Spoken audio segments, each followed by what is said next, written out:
Are you a student who wants to earn money? You could perhaps sponsor your own education and learn a new skill at the same time. In this video, I am going to share some useful tips on making money, budgeting, saving, and basics of money management, especially for students, so that they can make better financial decisions.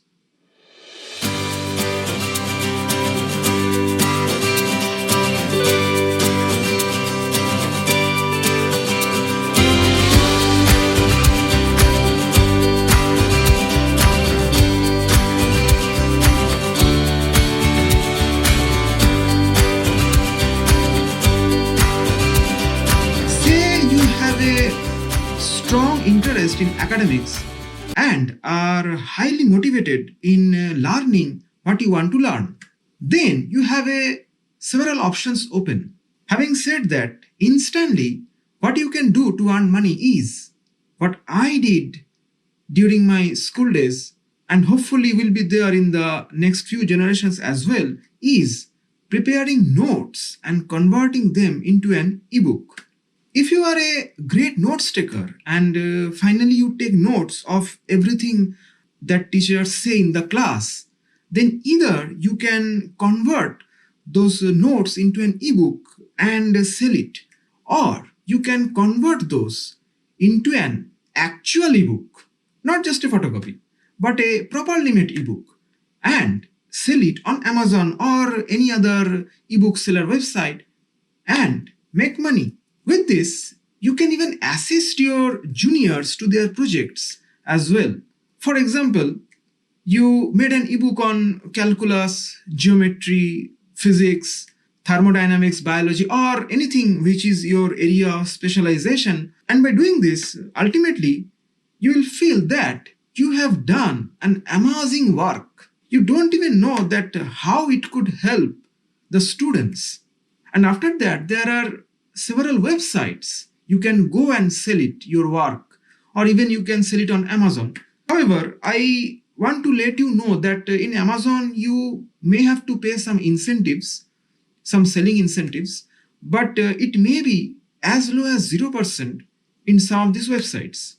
Even the best possible way you can do is to create a PDF file and build a circle on WhatsApp or several social networking sites and send it in your own and charge them through PayPal. Another most interesting category is freelancing. Now, freelancing is a huge category and there are many choices in it that have emerged, especially in today's remote world. For example, cartoon animation is a majorly growing option, and there are many content creators who have zero knowledge or don't like to do because it is extremely time consuming for them. So you can start learning animation or graphic designing course which are cheaply available, especially under student discount scheme, and start creating thumbnails, posters, invitees, and so on. There are lots of things. So those who make good content have a vast distribution but do not know, and you can do it for them. Another interesting category is market research. You know that it is not only done via offline these days, it is even possible online also. There are several research agencies spending $1,000,000 on products reviews or websites reviews. They ask their customer for feedback so that they could get to know what is working and what is not. And by doing this, they make an improvement, and all of those be things that you could sign up for as a student. Another important category is coding. Now, don't get panic attack with the word coding. I am talking about this specifically because software development is a vast sphere, and if you are a promising software developer, you can really earn a lump sum money even if you are a school student. But Rome wasn't built in a day. So you have to begin with the freelance app and web development. Nowadays, lots of softwares are easily available. For example, you can start building website on Dreamweaver Studio or using WordPress. You can even build app using Apple Arcade, which I think is freely available for Apple users. On top of that, these interfaces are so user friendly that initially you do not need a sufficient amount of coding knowledge. You can even start from scratch. And if you stuck somewhere, don't worry. Google is there to support you because this software have billions of users. Now, in this context, let me mention you another important option is participating in hackathons and coding competitions. There are many companies that announce and organize hackathons, and there are many coding competitions with sizable prize of money in $1,000. So if you love doing coding and you want to explore more, then these competitions or hackathon are great options to make money. Now, the ideas I have mentioned can be ways for you to start earning an income, or it may add an additional side hustles to supplement your income. Well, once you have figured out that the situations for yourself, the very next step is to looking into your checking account. You do not need to be an adult. Even if you are a minor, you can still open on that in your own name, but with a custodial account that is technically owned by your parents. And this checking account is the first stop for all your income. There is a very important tips here that in this account you should keep about a month's worth of expenses, but not much more than that, because checking accounts have very low interest rates, which means anything you are storing in there is just losing its value due to inflation. That is, you will lose the value of your money around 2 to 3% annually. Checking account usually have absolutely abysmal interest rates. That means that even though you gained a teeny tiny little bit of interest in your checking account, overall you are still losing that 2 to 3% in value every single year, and you can't really optimize it to make your money. But what you can do to optimize is prevent from losing money.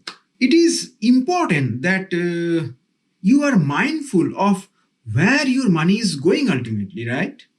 And for this, I recommend the 50-20-30 rule, which is very common personal finance guidance that was actually popularized by Elizabeth Warren.